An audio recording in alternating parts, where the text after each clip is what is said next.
रहेछ त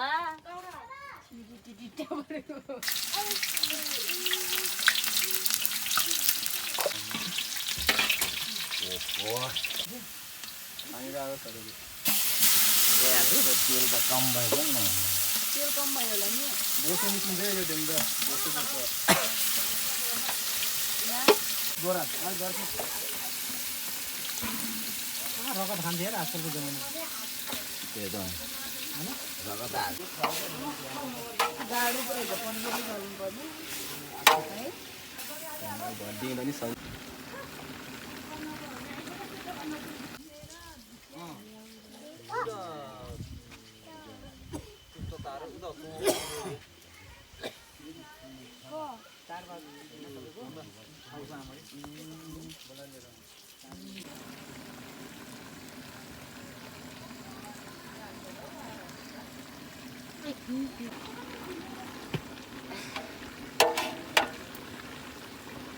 यो चलाएर यता हालेर कसरी यसरी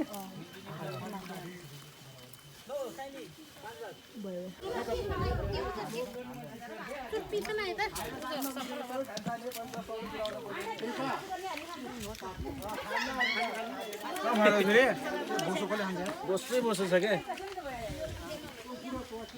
मासु खाँदैन यसलाई नि खाने हो भाइ मिठो भए बिस ए मिठो भएको छ कसले पकाएको होला त्यो चाहिँ त्यो मान्छे चाहिँ मुइ लगाइदिनु पर्थ्यो